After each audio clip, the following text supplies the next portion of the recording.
मैं अनिल सुधार zero mathematics classes में आप लोगों का हार्दिक अभिनंदन करता हूँ। आज हम कक्षा 9 और 10 विरासत बोर्ड सीबीएसई बोर्ड दोनों के लिए कक्षा 9 और 10 के लिए ग्राफ द्वारा दो रैखिक समीकरण लीनियर इक्वेशंस उसका ग्राफ द्वारा इसके अंदर करते जा रहे हैं। तो ये इसके अंदर 9 और 10 दोनों के से आता है।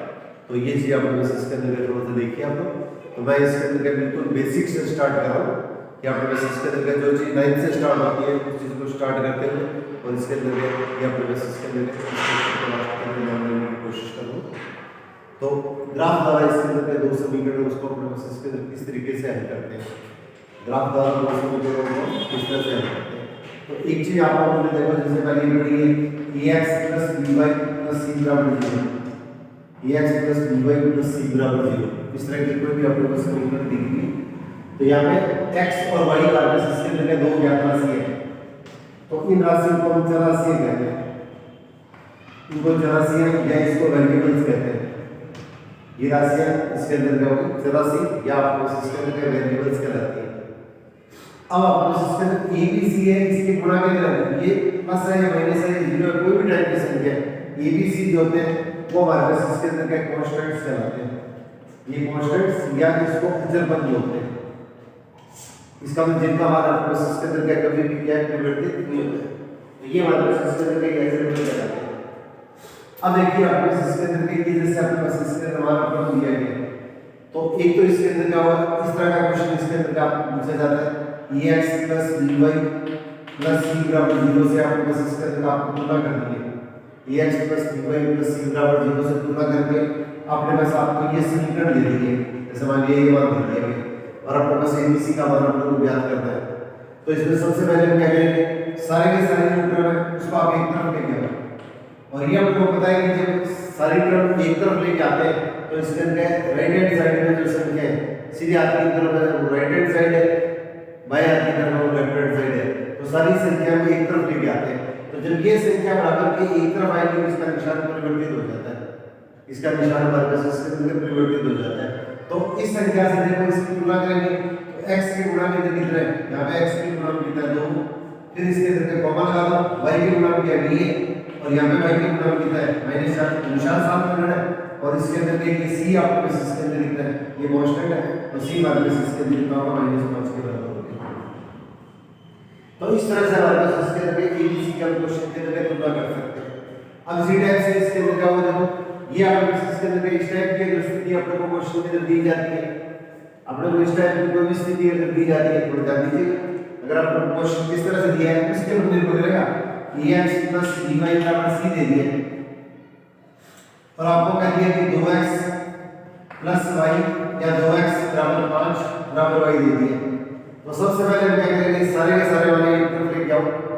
तो यहाँ पे x और y की टर्म एक तरफ है, कांस्टेंट की जो टर्म एक तरफ है, तो इसमें या तो क्या करो x और y की टर्म एक तरफ और कांस्टेंट को आप इस साइड में लेके आओ या इस कांस्टेंट को भी अपने पास इसके अंदर इस साइड में लेके आएंगे।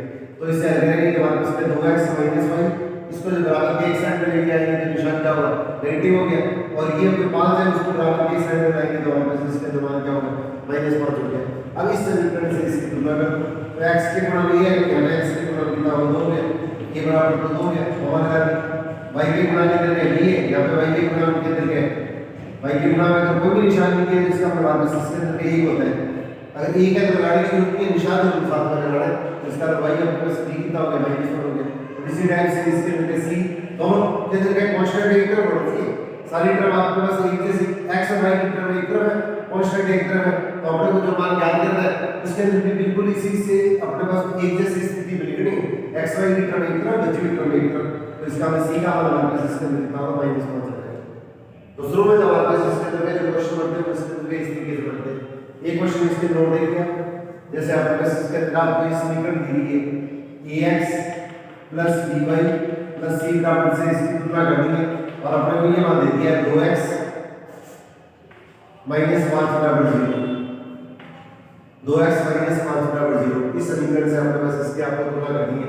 तो सारे के सारे पद आपके पास इसके अंदर एक तरफ नहीं है तो एक तरफ लेके आओगे क्योंकि यहाँ पे सारे पद उसके बराबर के एक तरफ है तो इसमें भी सारे पद एक तरफ ठीक है। अब देखिए आपके पास इसके अंदर क्या हुआ, अगर आपने कोई भी स्टेप दिया तो x की टर्म दे रखी है, अचर या कांस्टेंट भी आपको दे रखा है, इसमें y की टर्म दी हुई है, इसमें y की टर्म नहीं दी है, यहाँ पे y की टर्म नहीं दी है, तो इसको हम क्या करेंगे, जो दूसरी अज्ञात राशि है ये y के इनटू में है, इसको हम 0 से गुणा करके इसमें प्लस कर देंगे और माइनस 5 लिखते हैं।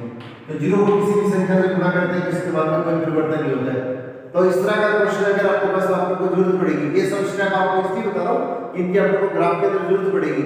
तो आपके पास इसके अंदर क्या होगा, दूसरी अज्ञात राशि आपको नहीं दी है, उस अज्ञात राशि को 0 से गुणा करके इस संख्या में जोड़ दो। अब इन दोनों की आपस में तुलना करेंगे, तो x के गुणा कितने किताब ये हो गया, यहाँ पे x की गुणा कितने किताब 2 हो गया, x का बराबर 2।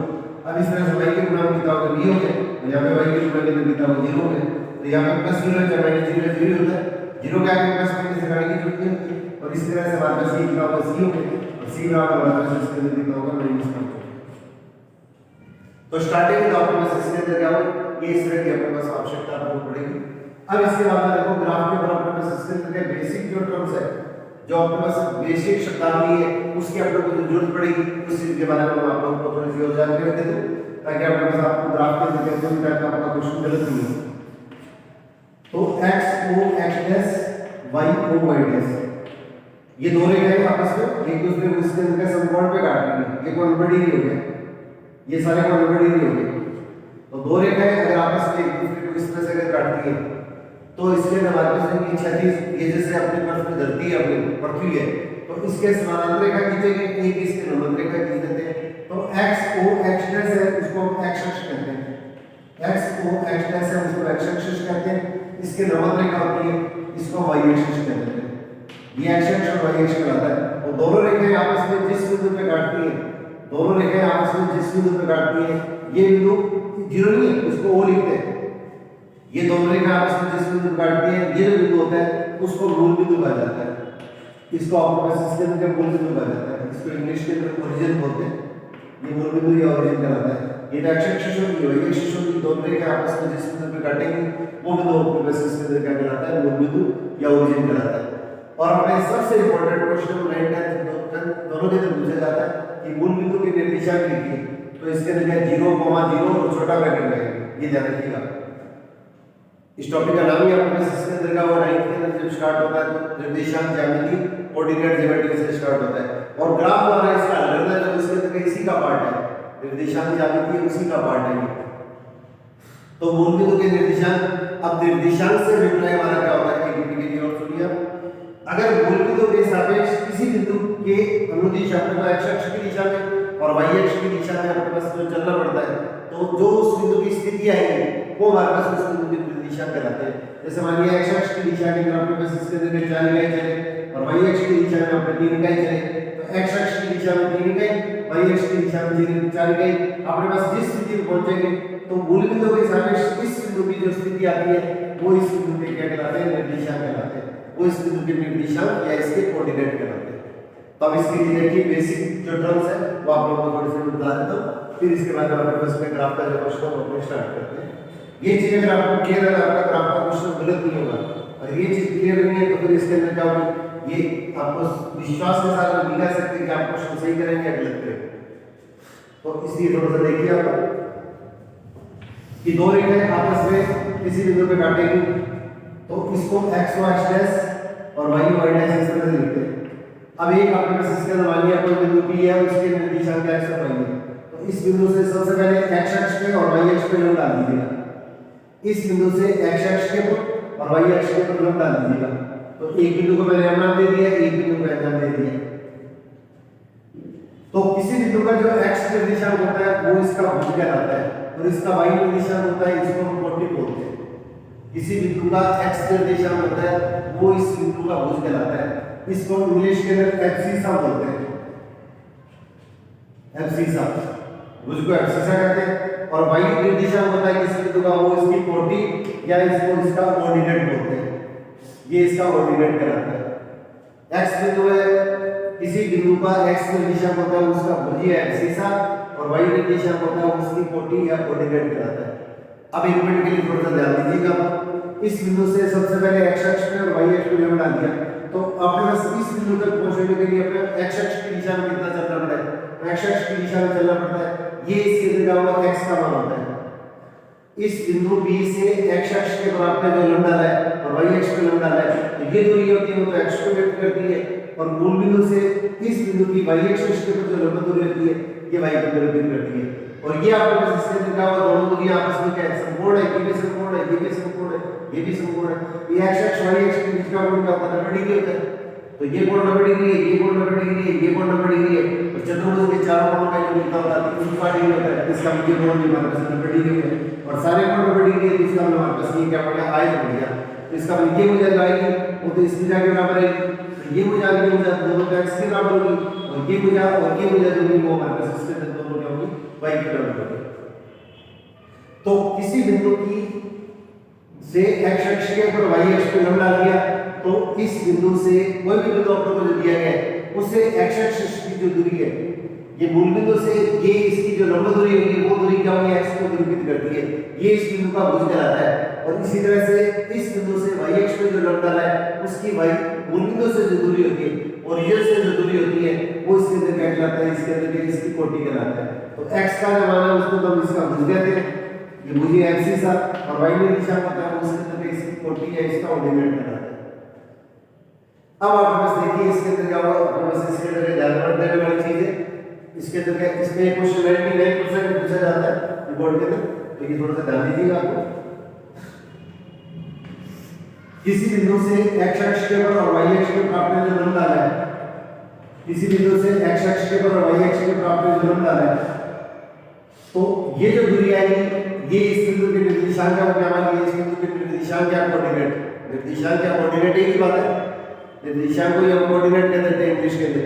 तो ये जो दूरी आएगी वो x का मान होगी, और ये मान वो अपने इसके अंदर का y का मान होगा। तो ये y है, ये भी y हो गया, ये x है, ये x हो गया। तो इसमें एक चीज आपको ध्यान रखनी है कि 9 और 10 दोनों के क्वेश्चन पूछा जाता है। किसी बिंदु की x अक्ष से जो दूरी पूछी है, तो x अक्ष से जो दूरी है उसके y निर्देशांक के बराबर होती है। किसी बिंदु की x अक्ष से जो दूरी है उसके y निर्देशांक के बराबर होती है, और y अक्ष से जो दूरी होती है उस बिंदु की y अक्ष से जो दूरी होती है उसके x निर्देशांक के बराबर होती है। तो इसमें थोड़ा सा ध्यान रखना आपको, किसी बिंदु की x अक्ष से जो दूरी है वो इसके y निर्देशांक के बराबर होती है, और y अक्ष से जो दूरी होती है, y अक्ष से जो दूरी होती है वो उसके x निर्देशांक के बराबर होती है। उल्टा होता है, किसी बिंदु की x अक्ष से जो निर्देशांक दूरी है वो इसके y निर्देशांक के बराबर, और y अक्ष से दूरी है उसके x निर्देशांक के बराबर होती है। अब देखिए मैंने जैसे इसके अंदर ये मान मान लिया 2 3 ले लिए।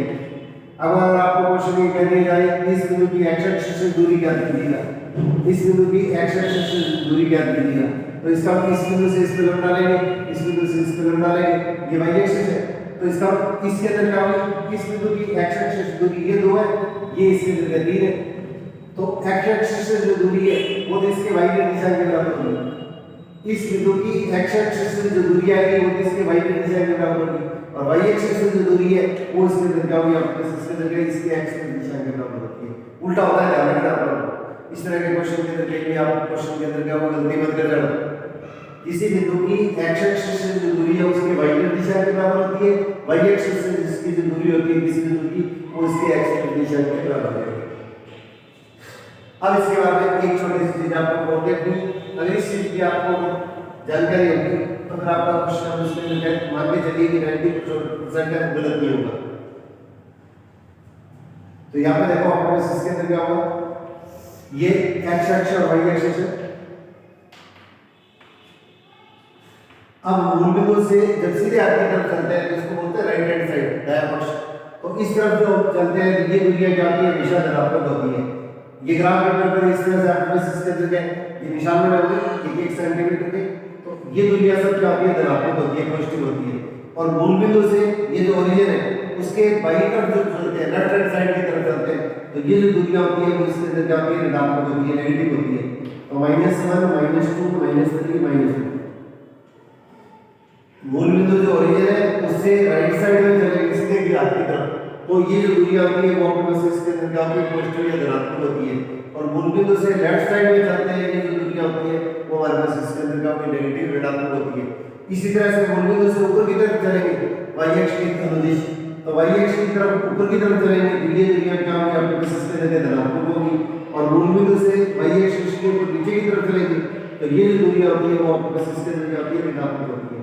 ऊपर की तरफ y का मान प्लस, नीचे की तरफ y का मान नेगेटिव होता है। अब एक चीज आपको थोड़ा सा ध्यान रखना है, ये भी इसके अंदर क्या होगा, आपका छोटा क्वेश्चन बनता है कि x अक्ष के ऊपर क्या होता है, सिर्फ अपने को x अक्ष की दिशा में चलना है।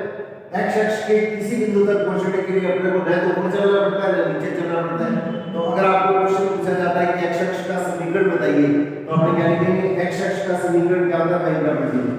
तो ये x अक्ष का समीकरण कहलाता है, ये x अक्ष का समीकरण कहलाता है। तो x अक्ष का समीकरण क्या होता है, y बराबर 0। आपको क्वेश्चन उसके अंदर के बाद में आप थोड़ा सा नोट करवा दूंगा, तो इसके अंदर क्या होगा, एक बार आप थोड़ा सा समझ लीजिएगा अच्छी तरह से, फिर इसके बाद में आपको क्वेश्चन उसके अंदर लिख के आपको इसके अंदर नोट करवा दूंगा, वो इसके अंदर आप अच्छी तरह से नोट कर लेना।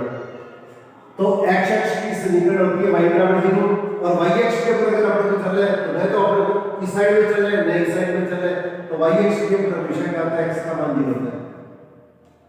तो ये न्यूटन के लिए आपके पास इसके अंदर इंपॉर्टेंट क्वेश्चन बनता है, x अक्ष का समीकरण पूछा जाए तो लिखेंगे अपने y बराबर 0, और y अक्ष का समीकरण लिखेंगे तो अपने लिखेंगे x बराबर 0। अब x अक्ष के ऊपर आपके पास मानिए आपने को कोई भी बिंदु लिखना है, तो यहाँ पे x अक्ष की दिशा के अंदर अपने पास यहाँ पे इस बिंदु तक पहुंचे, राइट साइड में अपने 1 2 3 बिंदु चले, तो इस बिंदु के लिए दिशा क्या होगी, 3 और 0 होगी, क्योंकि राइट साइड में तो x का मान क्या होगा, प्लस हो गया, और y का मान क्या होगा, 0 हो गया। अब आपके पास इसके अंदर क्या, मानिए आपके पास इसके अंदर क्या माइनस 2 और 0 बिंदु लिखने, मानिए 2 और 0 बिंदु उसको ग्राफ पेपर पे आपको अंकित करना है। ग्राफ पेपर पे ये जो ग्राफ पेपर है, इस ग्राफ पेपर पे अपने को इसको प्लॉट करना है, अंकित करना है। तो इसका मतलब हमारे पास x का मान तो नेगेटिव है, तो ये माइनस का है, और y का मान 0 है, और y का मान 0 है, इसका मतलब x अक्ष पे हमेशा y का मान 0 होता है। तो ये -2 यहाँ छोटा सा बिंदु लगा के और इसके अंदर का छोटा सा एक सर्कल बना देते हैं, ये छोटा सा वर्ग बना देते हैं, तो इस बिंदु की दिशा क्या होगी, -2 और 0 होगी। इसी तरह से अगर आपको इसके अंदर क्या होगा, 0 और 4 बिंदु लिखना है, तो देखो y अक्ष पे क्या होगा, हमेशा x का मान 0 होता है, ये x की दिशा है, ये y की दिशा है, तो इसलिए इसके y का मान कितना है, यहाँ पे निशान नहीं लगाया, इसका प्लस हो गया, तो इसका ऊपर की तरफ चलेंगे, मूल बिंदु से y अक्ष के अनुदिश y अक्ष की दिशा में अपने पास ऊपर की तरफ चलेंगे, तो ये बिंदु हमारे पास इसके अंदर लिखा हुआ 0 और 4 रहेगा। इसी तरह से अगर आपको कह दिया कि 0 और -3 बिंदु की दिशा लिखने, तो 0 और -3 बिंदु की दिशा कैसे लिखेंगे, y का मान -3 है, तो ऊपर की तरफ देखो, पहला निर्देशांक का x का मान 0, तो y के ऊपर हमेशा x का मान क्या होगा, 0 होगा, और यहाँ पे y का मान कितना, -3 है, तो -3 में y के अंदर क्या होगा, नीचे की तरफ आएगा, तो इसका ये जो बिंदु आएगा वो हमारे पास इस बिंदु की दिशा क्या होगी, 0 और -3 होगी, 0 और -3 होगी।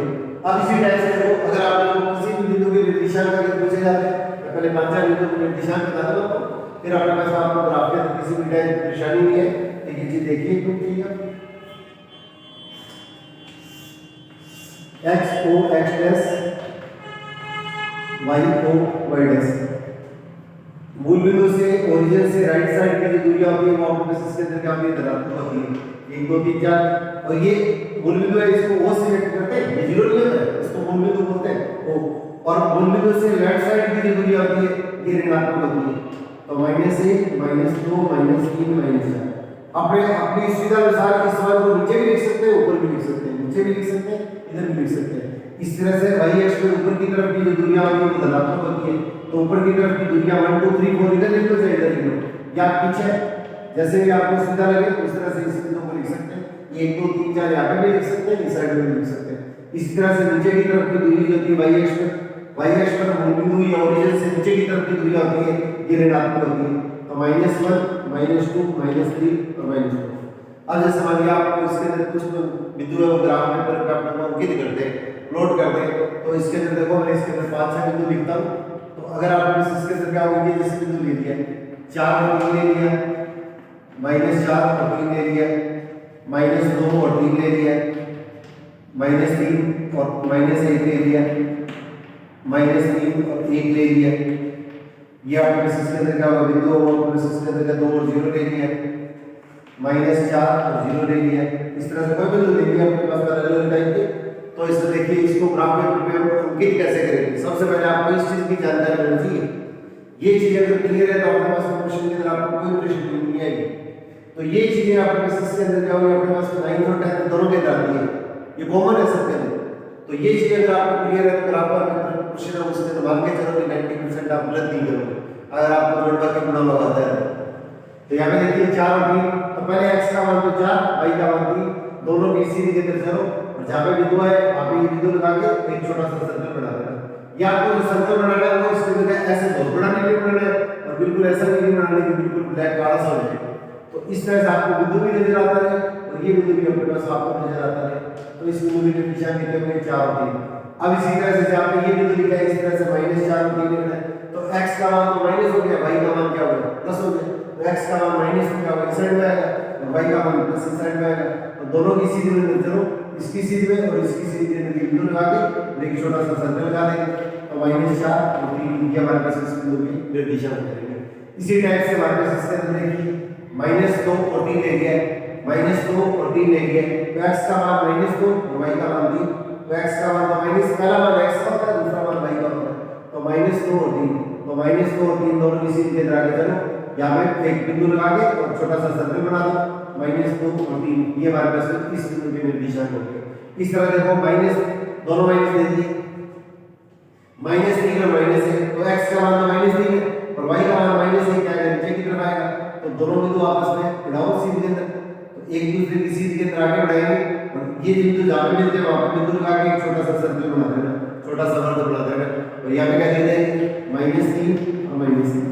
इसी टाइप से मान लिया आपके पास इसके अंदर बिंदु आपको ये दे दिए 4 और -2 दे दिए, 4 और -2 दे दिए। मैं ये बिंदु ले रहा हूँ तो 4 -2 को x का मान तो 4 हो गया और y का मान माइनस का वो नीचे की तरफ आएगा। तो इसकी सीधी में और इसकी सीधी में बिंदु लगा के और इसके बराबर में इसके अंदर का कोण चिन्ह बना देंगे। तो ये हमारे पास इसके अंदर क्या हुआ, ये जो बिंदु है इस बिंदु की दिशा होगी। अब इसी टाइप से आपके पास इसके अंदर -3 और 1 पूछ दिया जाए तो -3 और 1 x का मान -3 y का मान -1। तो ये बिंदु इसके अंदर के यहाँ पे लगाएंगे तो इसका मान -3। इसी टाइप से आपके पास इसके अंदर का बिंदु अगर आपको कोई ये दे दिया है सपोज लो 2 और 0 तो y का मान 0 और x का मान 2 है। तो x का मान 2 दिए हो गए और x अक्ष पे y का मान हमेशा क्या होता है 0 होता है। इसका मतलब हमारे पास इसके अंदर ये बिंदु क्या होगा 2 और 0 लेना। इस तरह से -4 और 0 पूछ ले तो x का मान माइनस है और y का मान 0 है और x अक्ष पे हमेशा y का मान क्या होता है 0 होता है। इसको इस तरह से 3 बना के निकालो तो -4 और 0 आ गया। इस तरह से आपके पास इसके अंदर बिंदु सपोज करो 0 3 दे दिया है तो 0 3 दे दिया तो 0 3 कहां पे लिखेंगे 0 3 कहां पे लिखेंगे ये y अक्ष पे क्या होता है ये x का मान तो 0 होता है y का मान 3 है। तो इसका मतलब 0 और 3 जो बिंदु आएगा वो ग्राफ पेपर पे इस तरह से अंकित कर देंगे। तो इस तरह का कोई भी बिंदु आता है तो इसको हम क्या करते हैं ग्राफ पेपर पे प्लॉट कर सकते हैं, ग्राफ पेपर पे इसको अंकित किया जा सकता है। तो इसमें एक चीज थोड़ा सा ध्यान दीजिएगा आपको, क्योंकि इस बार पेपर के अंदर जिस तरह का पैटर्न चल रहा है उसमें आपका बेस 2 साल से कोरोना के कारण आपका जो लॉस हुआ है इस कारण से कुछ क्वेश्चन इसमें छोटी क्लासों में उठाए जा सकते हैं। तो ये क्वेश्चन 9th वाले जो क्वेश्चन है उसके अंदर 10th के पेपर के अंदर आ सकते हैं। इसलिए इसके अंदर क्या हुआ ऐसे ही इसके अंदर आप 9th वाले क्वेश्चन बिल्कुल टच ही नहीं करेंगे। इसलिए आपको थोड़ा सा बेसिक चीजें हम आपको साथ साथ बता रहा हूं। अब इसमें एक चीज थोड़ा ध्यान रखना आपको x o x dash y o y dash. तो x की दिशा में मूल बिंदु को ओरिजिन बोलते हैं, इसके सीधे आगे तरफ चलते हैं तो x के मान प्लस, इसके लेफ्ट साइड में जब चलते हैं तो ये मान माइनस और मूल बिंदु से ऊपर की तरफ चलते हैं तो y का मान प्लस और मूल बिंदु से नीचे की तरफ चलते हैं तो y का मान क्या आता है नेगेटिव आता है। तो ये जो चतुर्थांश होता है ये जो क्वाड्रेंट होता है ये साथ होता है इसको फर्स्ट क्वाड्रेंट या फर्स्ट चतुर्थांश बोलते हैं। ये फर्स्ट क्वाड्रेंट या फर्स्ट चतुर्थांश कहलाता है, फर्स्ट क्वाड्रेंट या प्रथम चतुर्थांश कहलाता है। ये सेकंड चतुर्थांश कहलाता है, ये थर्ड चतुर्थांश कहलाता है और ये फोर्थ चतुर्थांश कहलाता है। ये ध्यान रखना पहला दूसरा तीसरा चौथा चाहे चले ऐसे चाहे चले ऐसे हमेशा फर्स्ट क्वाड्रेंट ये आएगा, प्रथम चतुर्थांश द्वितीय चतुर्थांश ये आएगा, तृतीय चतुर्थांश ये आएगा और चतुर्थ चतुर्थांश इसके आएगा। अगर x अक्ष के ऊपर दिशा क्या होगा y का मान 0 आएगा। अगर आपको किसी बिंदु की दिशा में दे दी है जैसे मान लिया 2 और 0 दे दिया है तो इसका मतलब ये बिंदु जो है वो x अक्ष पर स्थित होगा, y का मान 0 है तो इसका मतलब ये बिंदु x अक्ष पर स्थित होगा। अगर आपको इसके अंदर क्या होगा 0 और 4 दे दिए है तो इसका मतलब इसके अंदर ये बिंदु जो होगा तो x का मान 0 है y का मान प्लस और माइनस कुछ भी हो जाए तो ये बिंदु क्या होगा y अक्ष पर स्थित होगा। अब प्रथम चतुर्थांश में जितने भी बिंदु आएंगे उसका x और y दोनों के बीच क्या होंगे पॉजिटिव होते हैं। इस साइड में भी पॉजिटिव ऊपर की तरफ भी पॉजिटिव तो x का मान भी धनात्मक y का मान भी धनात्मक। तो अगर आपके पास फर्स्ट क्वाड्रेंट में प्रथम चतुर्थांश में कोई भी बिंदु आता है तो उस बिंदु के निर्देशांक क्या आता है बस इसके अंदर दोनों के मान पॉजिटिव होते हैं। आपको इस तरह का क्वेश्चन पूछा जा सकता है कि इसके अंदर का 4 और 3 बिंदु जो होंगे चतुर्थांश में स्थित होगा तो ये दोनों मान पॉजिटिव है, इसका भी मान किसका होगा, पहले चतुर्थांश में स्थित होगा। अब इसी तरह से आपके पास इसके अंदर क्या होगा, सेकंड क्वाड्रेंट में आएंगे तो x की दिशा में तो आपके पास इसके अंदर क्या होगा, लेफ्ट साइड में चलना पड़ेगा और y की दिशा के अंदर ऊपर की दिशा में चलना पड़ेगा। तो इसलिए हमारे पास पहला निर्देशांक नेगेटिव और दूसरा निर्देशांक पॉजिटिव आता है, तो इसका हमारे पास ये बिंदु जो है वो इसके अंदर किसमें स्थित होगा, द्वितीय चतुर्थांश में स्थित होगा। जैसे आपके पास इसके अंदर बिंदु दे दिया 3 और -2, आपको पता है कि इसके अंदर किस चतुर्थांश में स्थित है, प्रथम द्वितीय तृतीय और चतुर्थ। तो x का मान माइनस है, y का मान प्लस है, तो मूल बिंदु से ओरिजिन से लेफ्ट साइड में तो मान क्या होगा, x का मान नेगेटिव और y का मान ऊपर की तरफ पॉजिटिव। इसका विंकेज बिंदु आएगा और इसके अंदर क्या होगा, दूसरे चतुर्थांश में स्थित होगा। अब इसी टाइप से अगर x और y दोनों के मान नेगेटिव दे दिए तो इस साइड में जब चलेंगे तो x का मान नेगेटिव और नीचे की तरफ चलेंगे तो y का मान नेगेटिव। दोनों नेगेटिव किस में आते हैं, x का मान नेगेटिव और y का मान नेगेटिव में आता है, ये तीसरे चतुर्थांश होता है। तो अगर दोनों मान नेगेटिव दे रहे हैं तो इसका विंकेज बिंदु जो होगा क्या होगा, तीसरे क्वाड्रेंट में या तीसरे चतुर्थांश के अंदर स्थित होगा। अब इसी टाइप से अगर आपको कोई बिंदु दे दिया है 4 और 3 दे दिए या 4 और -3 दे दिए, 4 और -3 दे दिए, तो इस साइड के अंदर इस बिंदु तक पहुंचने के लिए अपने को x अक्ष की दिशा में क्या होगा, सीधे आगे की तरफ चलना पड़ेगा। इसका राइट हैंड साइड में इसका x का मान प्लस हो गया और y का मान क्या है, नेगेटिव। नेगेटिव किसका होगा, नीचे की तरफ होगा। इसका x का मान पॉजिटिव और y का मान नेगेटिव, आपके पास इसके अंदर क्या है, चौथे क्वाड्रेंट में आएगा। तो फोर्थ चतुर्थांश है उसमें ये बिंदु है, उसके अंदर क्या होगा, स्थित होगा। तो ये आपका बेसिक है जो मैंने अभी आपको बताया। अब देखिए मैं ग्राफ के बारे में आपको इसके अंदर बताता हूं कि ग्राफ हम इसके अंदर क्वेश्चन किस टाइप से पढ़ते हैं।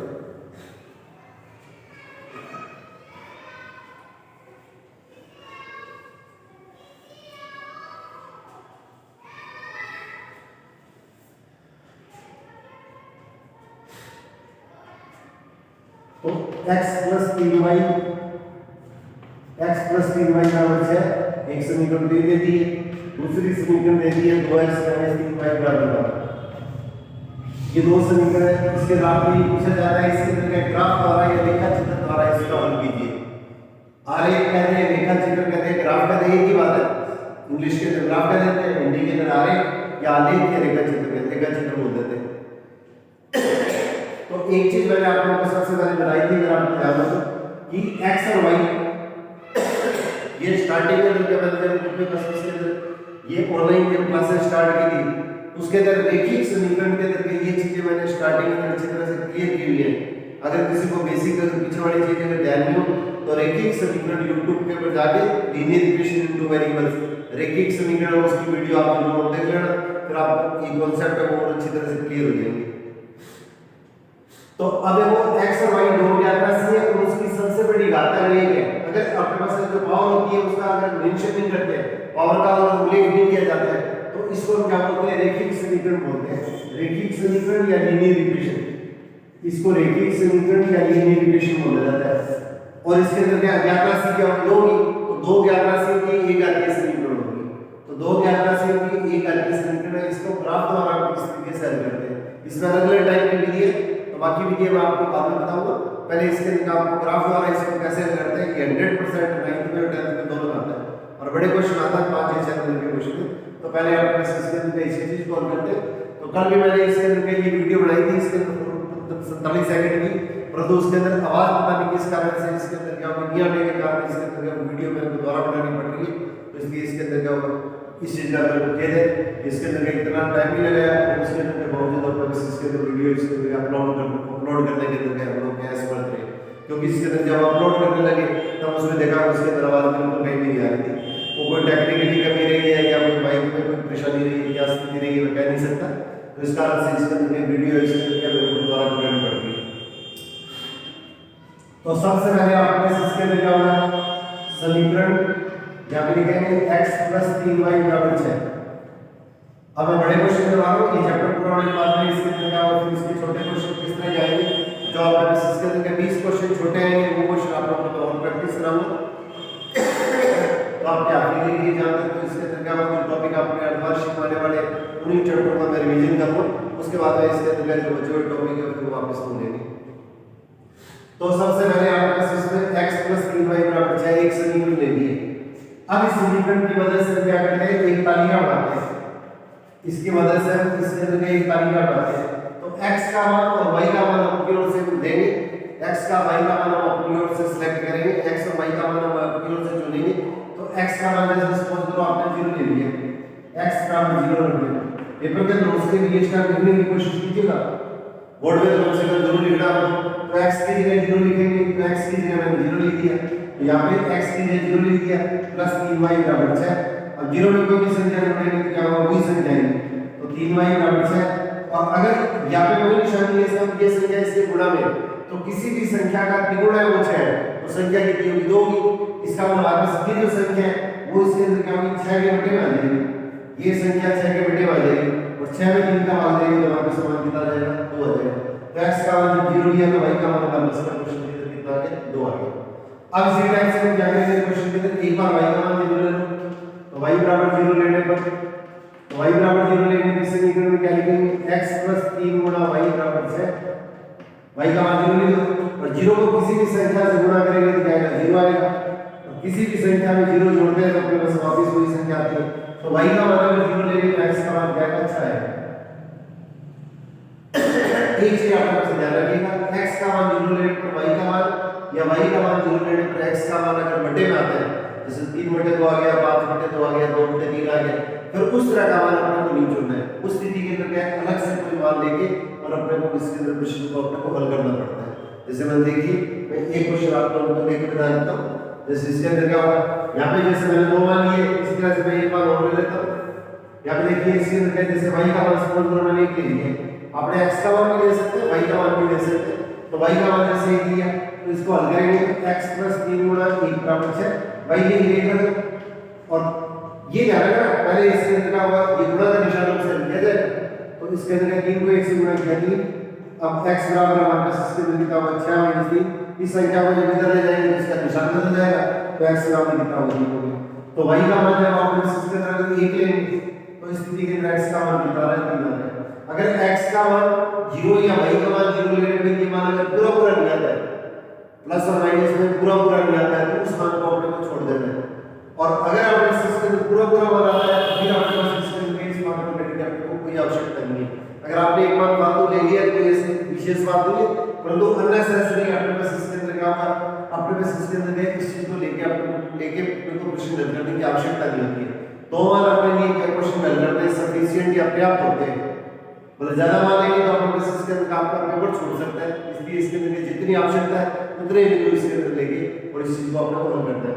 तो हमारे पास सबसे पहले आपके पास इसके अंदर ये तालिका बना ली, तो आपके पास इसके अंदर देंगे जो तालिका है उसको साइड में लिख देता हूं। तो x + 3y बराबर 6 ये समीकरण ली, तो इसके अंदर x बराबर और y बराबर लेंगे, तो x का मान 0 लिया तो y का मान 2 आ गया, और y का मान 0 लिया तो x का मान 6 आ गया, x का मान 1 लिया तो y का मान 3 आ गया।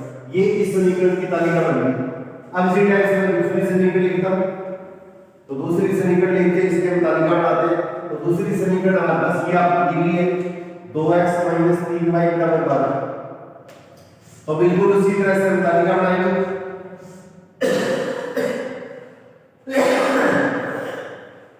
एक बार तो x बराबर 0 लेंगे, तो x बराबर 0 लेने पर 2 - 3y बराबर 12 ये समीकरण है, तो x की जगह 0 लिख दो। x की जगह 0 लिखेंगे तो इसके अंदर क्या होगा, 2 गुणा 0 लिखना है, ये इसके अंदर ऐसे मत लिख देना, 2 x की जगह 0 लिख दिया तब तो ये 20 हो जाएगा, तब तो ये 20 हो जाएगा। 2 गुणा 0, 0 को कोई भी संख्या से गुणा करेंगे 0 बराबर 12। अब इसके अंदर क्या होगा, -3y बराबर 12। किसी भी संख्या में 0 जोड़ेंगे या 0 में कोई संख्या जोड़ेंगे तो वापस वही संख्या आती है। अब यहाँ पे ये संख्या इसकी गुणा में, तो इस संख्या को इसके बटे में ले जाएंगे, तो 12 के अंदर क्या -3 का भाग दे दिया। अब यहाँ पे दोनों संख्या के प्लस की है तो प्लस का निशान आएगा, एक संख्या प्लस की है एक संख्या माइनस की है तो निशान आएगा माइनस का आएगा, और दोनों संख्या माइनस की है तो माइनस से माइनस कट जाएगा। अब 3 में 4 12 में 3 का भाग दो तो इसका मान कितना हुआ, ये आपके पास इसके अंदर -4 आ गया। तो x का मान 0 दिया तो आपके पास y का मान कितना आ गया, -4 आ गया। अब इसी तरह से इसके अंदर क्या करो, आपके पास इसके अंदर क्या y का मान 0 ले लो, तो y बराबर 0 लेने पर बोर्ड में कम से कम ये चीज आपके पास इसके अंदर क्या करके जरूर दिखाइएगा। इसको चेक कर कोई नहीं करता है, तो इसके अंदर आपका मान सही होना चाहिए और किया हुआ होना चाहिए। तो y बराबर 0 लेने पर क्या हुआ, 2x - 3 y के लिए 0 लिख दिया, तो 2x 3 को 0 से गुणा किया 0 बराबर 12। तो 2x में जब 0 हटाएंगे तो मान में कोई भी अंतर नहीं आएगा, तो x बराबर कितना होगा 12/2। दोबारा भी आप इसके अंदर 2 का मान देंगे तो मान कितना आएगा 6 मान आएगा। तो इसका y का मान 0 लिया तो x का मान हमारे पास इसके अंदर कितना आ गया 6 आएगा। अब इसमें देखिए ये तालिका मैं थोड़ा इसके नीचे बना देता हूं ताकि ग्राफ बनाने में मेरे को कोई दिक्कत नहीं है। बराबर वाला ये समीकरण लिख दिए। सबसे पहले लिख लेना समीकरण इससे तो x बराबर और y बराबर। अब x का मान 0 लिया तो y का मान -4 और y का मान 0 लिया तो x का मान 6। अब थोड़ा सा एक्टिविटी देखिए ग्राफ पेपर पे इस चीज को अपने को हल करते हैं। ग्राफ पेपर पे इसको अपने को हल करते हैं तो कॉपी के लाइन वाली साइड पे जो है आपके पास आपको तालिका बना लेनी है। ग्राफ पेपर पे लाइन वाली साइड है उसके ऊपर आपको तालिका बना लेनी है। या इसके अंदर इसको इस तरीके से भी कर सकते हैं कि जैसे आपने ग्राफ पेपर पे ये ग्राफ किया है और इसके अंदर कॉपी के जो दूसरा साइड है उसके ऊपर आपने इसके अंदर इस साइड के अंदर क्या आपने इसके अंदर क्या कोई सारणी बना ले और ग्राफ है उसके अंदर जहां पे आपने ग्राफ की सारणी बनाई है उसी के साथ में ग्राफ उसके अंदर इसको अटैच कर दें। तो जहां पे आप सारणी बनाते हैं ग्राफ को उसी जगह अटैच करना है। ये चीज आपको स्पेशली ध्यान रखनी है कि ऐसा नहीं है इसके अंदर आपने सारणी को और पेज पर बना दी है तो ग्राफ इसके अंदर सबसे लास्ट में या सबसे पहले लगा दिया है। तो जहां पे सारणी बनाते हैं ये जो तालिका बनाते हैं उसके अंदर क्या होगा आपके पास जो टेबल है उसके साथ ही आपके पास इसके अंदर के ग्राफ उसको अटैच करता है उसको इसके साथ में आपको नथी करते हैं। अब वापस वही स्थिति जो मैंने पहले बताई थी x अक्ष और y अक्ष। तो ग्राफ पेपर पे आपके पास इसके अंदर क्या आप लोगों ने देखा होगा कि इसके अंदर कुछ हल्की लाइन होती है कुछ गाढ़ी लाइन होती है। तो जो गाढ़ी लाइन है उसके ऊपर क्या आपका स्केल रख के उल्टा रख के एक लाइन ऐसे खींच लो और बिल्कुल बीचों बीच इसके लंबवत इसके परपेंडिकुलर एक लाइन खींच लेना। इसको x अक्ष कहेंगे इसको y अक्ष कहेंगे। अब आप देखो इसके अंदर क्या होगा यहाँ पे डबल ग्राफ की दूरी पे इसके अंदर क्या ग्राफ पेपर पे इस तरह से निशान बने होते हैं। ये ग्राफ पेपर में अपने पास इसके अंदर ये निशान बने होते हैं। अपने को जितने मानों की आवश्यकता है उतने बिंदु अपने पास इसके ऊपर ले सकते हैं। तो ये ग्राफ पेपर पे आपके पास इसके अंदर के जो निशान बने वो 1-1 सेंटीमीटर के होते हैं। ग्राफ पेपर पे आपके पास इसके अंदर के जो निशान बने होते हैं वो 1-1 सेंटीमीटर के बने होते हैं। और घरों में जो लेडीज आपके पास इसके अंदर क्या कढ़ाई वगैरह का जो काम करती है वो जो खाने होते हैं वो बड़े-बड़े खाने जो होते हैं वो 1-1 इंच के होते हैं। तो अपने को ग्राफ पेपर मिलेगा वो सेंटीमीटर वाला मिलेगा। तो मूल बिंदु के सीधे आगे की तरफ की जो दूरी है उसके ऊपर 1 2 3 4 5 6 इस तरह लिख देना। आगे जोड़ दोगे तो आगे बिंदु ले लेना। इस तरह से मूल बिंदु से खब्बे हाथ की तरफ बाएं हाथ की तरफ ये जो दूरी आएगी उसका हम क्या लिखेंगे -1 -2 -3 और -4 लिखेंगे। इसी तरह से मूल बिंदु से ऊपर की तरफ ये y अक्ष के अनुदिश y अक्ष की दिशा में ऊपर की तरफ की जो दूरी आएगी वो आपके पास इसके अंदर सारी की सारी क्या आएगी पॉजिटिव आएगी 1 2 3 4 5 6 इस तरह से। और इस तरह से मूल बिंदु से नीचे की तरफ y अक्ष के ऊपर जो दूरी आएगी वो सारी क्या होगी आपको होगी -1 -2 -3 -4 और -5। अब सबसे पहले आपने जो टेबल बनाई है उस टेबल के नीचे अगर आप ये चीज लिखना चाहें तो आप लिख सकते हैं। यहाँ पे इसके अंदर लिखिएगा निर्देशांक, यहाँ पे लिखिएगा निर्देशांक। तो पहले x का मान लिखना है फिर y का मान लिखना है, बीच में कॉमा लगा दिया फिर कॉमा फिर इसके अंदर क्या लिखेंगे 6 और 0 फिर इसके बाद में क्या लिखा आपने 3 और 1। ये जो टेबल बनाई है इस टेबल के निर्देशांक इसके नीचे और ये जो दूसरी टेबल बनाई है उसके निर्देशांक इसके नीचे। अगर आप लिख सकते हो तो बैलेंस कोड है क्योंकि इसके कोई नंबर काटे नहीं जाते। तो इसी तरह से इसके अंदर दूसरी जो आपके पास इसके अंदर आपने जो सारणी है टेबल बनाई है उसके निर्देशांक इसके नीचे लिखेंगे। निर्देशांक को इंग्लिश में कोऑर्डिनेट बोलते हैं। तो इसके अंदर लिखा हुआ 0 -4 और इसके अंदर लिखा हुआ 6 और 0। पहले हमेशा x का मान लिखना है फिर y का मान लिखना है, ये ध्यान रखना। अब देखिए ये आपने बस इसके अंदर x अक्ष y अक्ष के ऊपर बिंदु ले लिए। अब इसके अंदर क्या हुआ 0 और 2 0 और 2 तो x का मान 0 और y का मान 2 ये आप लोगों को पता है, मैंने आप लोगों को पहले ये चीजें बताई थी। तो इसके अंदर x अक्ष पे क्या होता है y का मान 0 और y अक्ष पे x का मान 0। तो y का मान 2 है, y का मान 2 कहां पे आएगा, ये y का मान 2 यहाँ पे आ गया और x का मान 0 है और y अक्ष पे x का मान क्या होता है 0 होता है। यहाँ पे बिंदु लगा के एक छोटा सा सर्कल बना देना है तो 0 कॉमा। अब इस तरह से दूसरा बिंदु क्या आएगा 6 और 0 तो x का मान 6 x का मान 6 लेगा और x अक्ष पे y का मान 0 होता है। तो यहाँ पे छोटा सा बिंदु लगा के इस तरह से सर्कल बना दीजिएगा, ये 6 और 0। अब ये जो बिंदु होते हैं इसको क्या स्केल से मिला देना, उठा के मिलाएंगे इनको। तो ये पॉइंट आएंगे वो बिल्कुल एक स्ट्रेट लाइन में आएंगे यहाँ पे जब हाथ से मिला ना इसके अंदर क्या होगा, थोड़ी सी इसके अंदर त्रुटि आएगी, बिल्कुल आपका ये पॉइंट एकदम स्ट्रेट लाइन में आएगा। उठा रख के स्केल रख के और इसके अंदर इसको इससे मिला देना। अगर 3 और 1 लिखना चाहे x का मान 3 और y का मान 1 लिखेंगे, ये जो बिंदु आएगा यहाँ पे आ जाएगा। x का मान 3 और y का मान 1 लिखेंगे तो ये बिंदु आपके इसके अंदर इस तरीके से आ जाएगा। इस बिंदु को आपको दर्शाने की आवश्यकता नहीं है। दो बिंदु अगर आपके पास में C आगे अगर कोई एक मान लिखने पर दूसरा मान अगर बटे में आता है तो उस मान को अपने को चुनाव नहीं करना है, उसको सिलेक्ट नहीं करेंगे। और दो मान अगर आपके पास C आगे तो तीसरा बिंदु अपने को दर्शाने की जरूरत नहीं है, इस बिंदु को अपने को दर्शाने की जरूरत नहीं है, इस बिंदु को अपने छोड़ सकते हैं। और अगर ऐसा मान अगर बटे वाला मान आ जाए तो उस मान को छोड़ देना, फिर इसके अंदर इस मान को अपने को इसके अंदर सिलेक्ट कर देना। अब इसको दोनों तरफ तीखा निशान बना देना, ये वाला निशान, इसका ये दोनों रेखाएं इस तरह से आगे चलती रहेंगी। और एक इसमें छोटा सा क्वेश्चन होता है,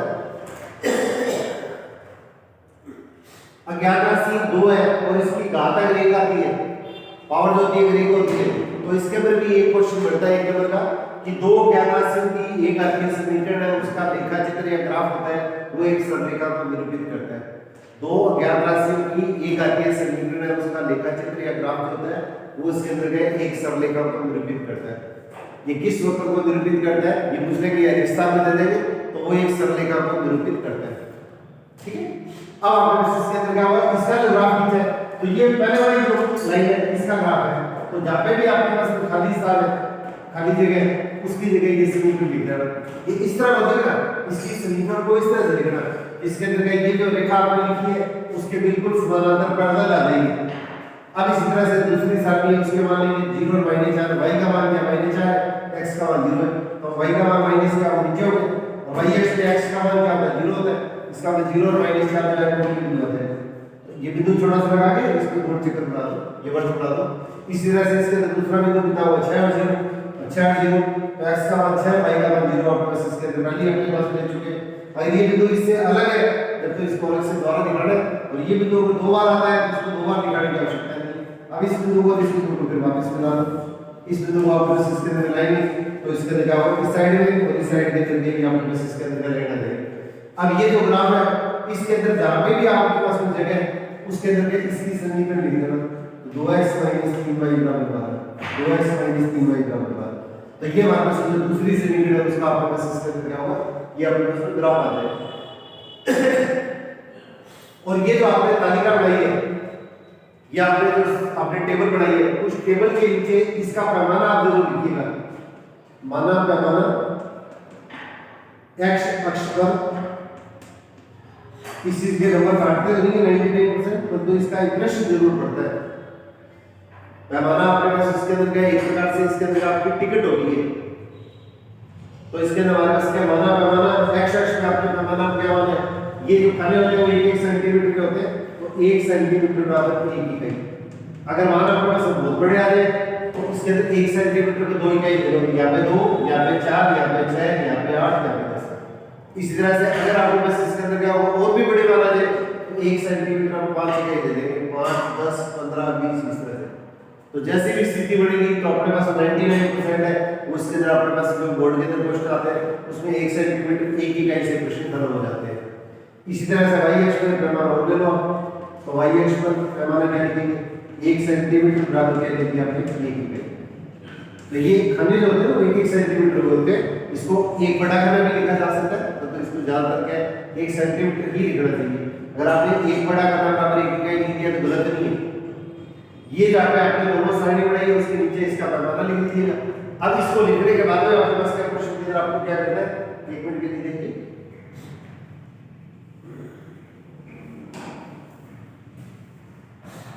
ये दोनों लाइनें आपस में जिस बिंदु पे काटती है, जिस बिंदु पे काटती है वहां पे आपके सिस्टम में क्या होगा x y लिख लीजिएगा। दोनों रेखाएं आपस में जिस बिंदु पे काटेंगे उस बिंदु पे हम क्या लिख लेंगे, x और y लिख लेंगे। फिर इसके अंदर का जो टेबल है और आपने जो पैमाना बनाया था उसके नीचे लिखना है x y बराबर जिस बिंदु पे काटेंगे वो बिंदु लिख लो, सेम और जहां दोनों रेखाएं आपस में जिस बिंदु पे काटेंगे वहां पे क्या लिखेंगे x और y, और इसको बराबर क्या लिखेंगे, जिस बिंदु पे काटेंगे उस बिंदु पे निर्देशांक लिख लो।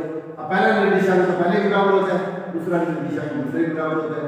अतः x बराबर 6 और y बराबर 0। ये हमारे पास क्वेश्चन का आपका आंसर हो गया। x बराबर 6 और y बराबर 0 हमारे पास इसके अंदर क्वेश्चन का आपका आंसर हो गया।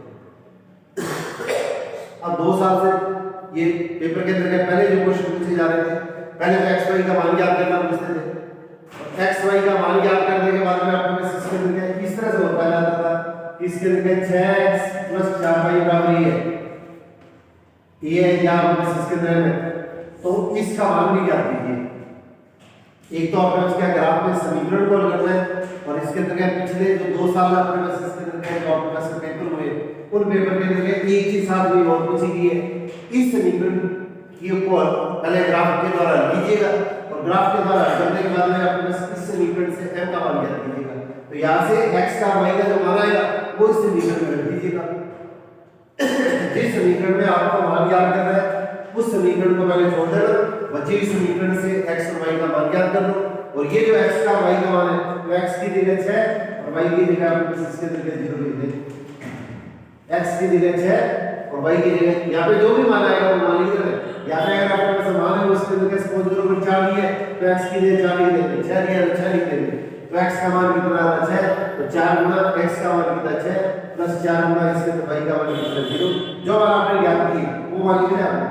और अब इसके अंदर 4 को 6 से गुणा किया 24, 4 को 0 से गुणा किया 0, तो 0 में 24 बढ़ेगा तो 24, तो 24 बराबर है होता है m बराबर कितना हो जाएगा आपके पास इसके अंदर ये 24 आ जाएगा। ये हमारे पास क्वेश्चन का आपका आंसर हो जाएगा।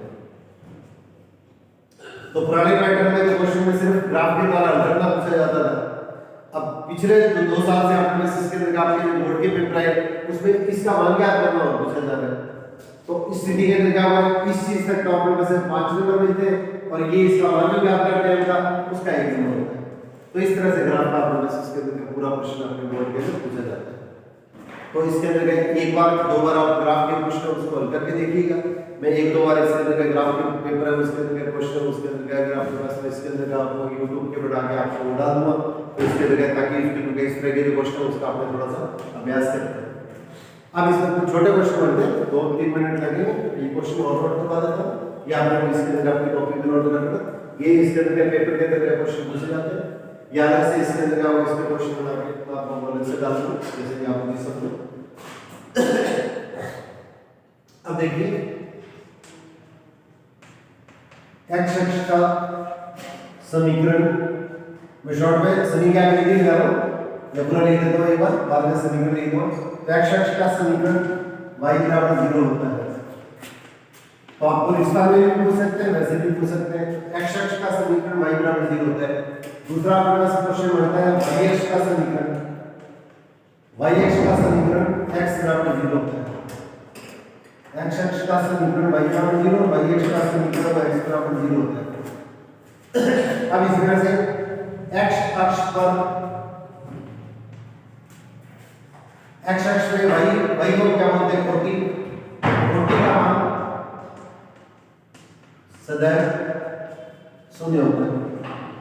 यहाँ पे भी रिश्ता दिया जा सकता है, ये रिश्ता भी दिया जा सकता है, ऐसे भी दिया जा सकता है क्वेश्चन के अंदर। यहाँ पे रिश्ता ले लिया, आगे एबीसीडी दे दिए। तो x अक्ष पर y का मान 0 होता है, y को क्या बोलते हैं 40 बोलते हैं। तो 40 का मान क्या होता है सदैव 0 होता है। अब इसी तरह से हमारे पास इसके अंदर क्या लिखेंगे, y अक्ष पर ये सदैव इसके अंदर क्या है x का मान 0 होता है, और x का मान क्या बोलते हैं भुज बोलते हैं। तो भुज का मान ये रिश्ता क्या है का मान 0 होता है। x अक्ष पे y का मान 0, y अक्ष पे x का मान 0 होता है। फिर इसके बाद में आपके पास इसके अंदर ये क्वेश्चन बनते हैं। पहले इसके अंदर एक बार आप वीडियो देख लेना, उसके बाद में क्वेश्चन उसके अंदर इसको रिपीट करके और ये जो क्वेश्चन है उसको थोड़ा सा नोट कर लेना। अब इसी तरह से ये सबसे ज्यादा इंपॉर्टेंट क्वेश्चन है, मूल बिंदु के निर्देशांक, मूल बिंदु के निर्देशांक डैश डैश डैश होते हैं। अब यहाँ पे देखो ऑप्शन दिया गया है 0,0, फिर भी दिया है 0,0, ये ब्रैकेट आपको बड़ा ब्रैकेट डाल दिया, सी दे दिया 0,0 और डी दे दिया 0। तो ये लिखोगे तो गलत है, बड़ा ब्रैकेट डाल दिया तो गलत है, बड़ा ब्रैकेट डाल दिया तो गलत है।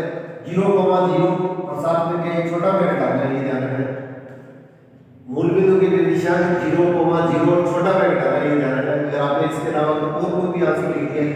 क्वेश्चन में बिल्कुल 0 नोट हो जाएगा।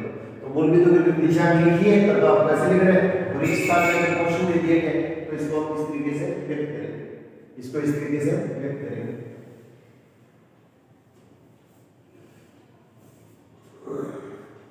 अब इसके बाद में देखिए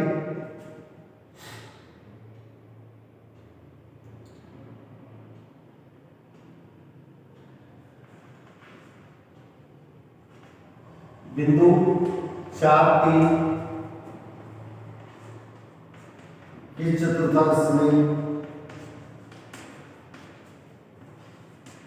स्थित होगा। और प्रथम चतुर्थांश, द्वितीय चतुर्थांश, तृतीय चतुर्थांश, चतुर्थ चतुर्थांश कुछ भी पूछा जा सकता है। तो इसका आपको मैंने अभी बताया था x का मान पॉजिटिव और y का मान पॉजिटिव किसको होता है, फर्स्ट क्वाड्रेंट में होता है। तो यहाँ पे आपके पास इस तरह का आंसर क्या लिखेंगे अपने, यानी कि ये प्रथम चतुर्थांश में, प्रथम चतुर्थांश या फर्स्ट क्वाड्रेंट, प्रथम चतुर्थांश या फर्स्ट क्वाड्रेंट। आपके पास इसके अंदर एबीसीडी में भी आ सकता है, स्थान में भी आ सकता है। इसी तरह इसके अंदर क्या 4 क्वेश्चन होते हैं, 4 में से किसी भी टाइप का क्वेश्चन इसके अंदर पेपर के अंदर लिया जा सकता है। यहाँ पे इसी तरह से दे दिया -4 और 3 किस चतुर्थांश में स्थित होगा।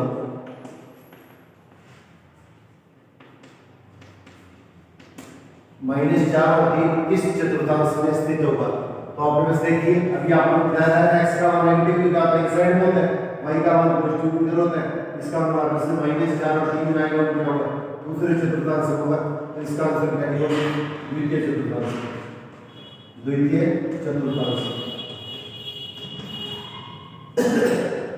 अब इसी तरह से आपके पास इसके अंदर ये आपको दे दिया गया -4 और -2 ये किस चतुर्थांश में होगा।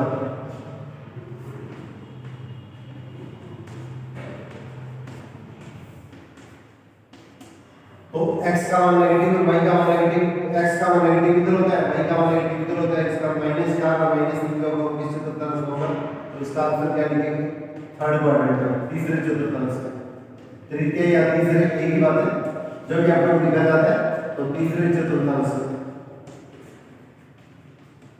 और इसी तरह से इसके अंदर क्या होगा, अगला क्वेश्चन रहता है x का मान प्लस y का मान -2 दे दिया। तो x का मान प्लस तो क्या होगा, फर्स्ट क्वाड्रेंट में, और y का मान नेगेटिव किस में आएगा, चतुर्थ चतुर्थांश में। तो इसका मतलब है x का मान पॉजिटिव और y का मान नेगेटिव किस में होता है, चतुर्थ चतुर्थांश में होता है। ये फर्स्ट, ये सेकंड, ये थर्ड और ये फोर्थ होता है। तो इसलिए इसके आंसर क्या लिखेंगे, ये बिंदु किस चतुर्थांश में स्थित होगा, यहाँ पे लिखेंगे चतुर्थ चतुर्थांश में स्थित होगा। ये बिंदु जो आएगा वो चतुर्थ चतुर्थांश के अंदर स्थित होगा। और एक इसके अंदर का छोटा सा क्वेश्चन इसके अंदर और होता है, क्या पे लिख लीजिए।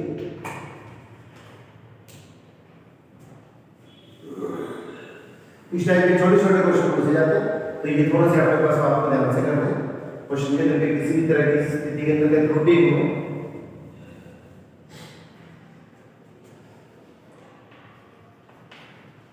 तो दो ज्ञात राशियों का एक घातीय समीकरण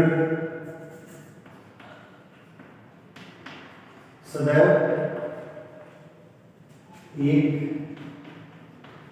सरल रेखा को निरूपित करता है या प्रदर्शित करता है, एक ही बात है। तो सरल रेखा को निरूपित करता है, ये रिश्ता के अंदर मुझे किस चीज को निरूपित करता है। और दो छोटे छोटे क्वेश्चन लिए कि आपने सिस्टम में ये दे दिया या -3 और 0 दे दिया, y की दिशा में 0 दे दिया, x का मान आपको कुछ भी दे दिया, तो ये नास्तिक होगा।